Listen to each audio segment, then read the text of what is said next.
Hello friends, கம்பு சப்பாத்தி எப்படி செய்யலாம் அப்படின்னு சொல்லிட்டு செஞ்சு காட்ட போகிறேன். இதுக்கு வந்து சைடிஷ் வந்து நான் பட்டர் பீன்ஸ் வந்து கிரேவி வச்சுருக்கேன். பட்டர் பீன்ஸ் உருளைக்கிழங்கு போட்டு வச்சுருக்கேன். இப்போ வாங்க ரெசிபி எப்படி செய்யலான்னு பார்க்கலாம். இதுக்கு வந்து 1 கப் அளவுக்கு நான் கம்பு மாவு எடுத்திருக்கேன். கம்பு மாவு வீட்டில் அரைச்சது தான். அதே கப்பில் 1 கப் அளவுக்கு கோதுமை மாவும் எடுத்திருக்கேன். ஏன்னா கம்பு மட்டும் நம்ம போட்டோம் அப்படின்னா வந்துட்டு அது சரியாக திரட்ட வராது. அதனால கோதுமை மாவு 1 கப் சேர்த்துக்கலாம். தேவையான அளவு உப்பு சேர்த்து கொஞ்சம் கொஞ்சமாக தண்ணி சேர்த்து நல்லா மிக்ஸ் பண்ணிக்கலாம். வெறும் கம்பு மட்டும் செஞ்சோம் அப்படின்னா ஒரு மாதிரியா ரொட்டி மாதிரி வர வரன்னு இருக்கும்.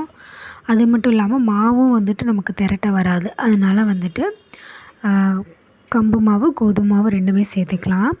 இப்போ வந்து கொஞ்சம் நல்லா பிணைஞ்சதுக்கப்புறம் கொஞ்சமாக எண்ணெய் ஊற்றி மறுபடியும் நல்லா சாஃப்டாக பிணைஞ்சிக்கோங்க. நல்லா சாஃப்டாக பிணைஞ்சிட்டு அதுக்கடுத்து வந்துட்டு கொஞ்சமாக ஆயில் அப்ளை பண்ணி கொஞ்சம் நேரம் ஊறட்டும். நான் வந்து என்ன பண்ணுவேன்னா மாவு திரட்டி வச்சுட்டு அதுக்கடுத்து கிரேவி வைப்பேன். கிரேவி வச்சு முடித்ததுக்கப்புறம் சப்பாத்தி போட ஸ்டார்ட் பண்ணிடுவேன். நான் வந்து மொத்தமாக திரட்டிட்டு அடுப்பில் டக்கு டக்குன்னு போட்டு எடுக்க மாட்டேன். பக்கத்துலேயே ஒவ்வொன்றா திரட்டி போடுற மாதிரி தான் போடுவேன். இப்போ வந்து இந்த மாவு எல்லாமே சப்பாத்தி மாவு மாதிரி உருட்டி வச்சுக்கலாம். இதை வந்து கோதுமை மாவில் தான் நான் டிப் பண்ணியிருக்கேன். நல்லா டிப் பண்ணிவிட்டு இதை வந்துட்டு ரொம்ப ஜென்டிலாக வந்துட்டு இதை வந்து நம்ம திரட்டணும். ரொம்ப அழுத்தி நம்ம திரட்டினோம் அப்படின்னா மாவு வந்துட்டு பிஞ்சு போக வாய்ப்பு இருக்குது. அதனால் ரொம்ப மெதுவாக சுற்றி விட்டு கொஞ்சம் மெதுவாக திரட்டுங்க. அப்படின்னா தான் மாவு வந்து பிய்யாமல் வரும்.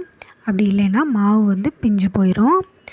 கொஞ்சம் மெதுவாக சப்பாத்திக்கு திரட்டுற மாதிரியே கொஞ்சம் பொறுமையாக நம்ம திரட்டி எடுத்தோம் அப்படின்னா கரெக்டாக வந்துடும். ரொம்ப ஸ்பீடாக திரட்டினோம் அப்படின்னா வந்துட்டு மாவு வந்து பிஞ்சு போயிடும். இப்போ வந்துட்டு கல் சூடானதும் சப்பாத்தி போட்டு எடுத்துக்கலாம்.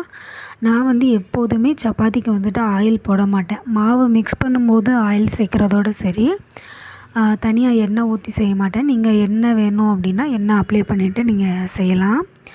அவ்வளோதான் ஃப்ரெண்ட்ஸ், நம்மளுடைய சப்பாத்தி வந்து ரெடி ஆயிடுச்சு. இந்த சப்பாத்தி வந்து செஞ்ச உடனே சாப்பிட்றணும். மறுநாள் வச்சு சாப்பிட்டோம் அப்படின்னா செட் ஆக மாட்டேங்குது. ஓகே ஃப்ரெண்ட்ஸ், தேங்க்யூ, பாய், கீப் சப்போர்ட்டிங் மீ.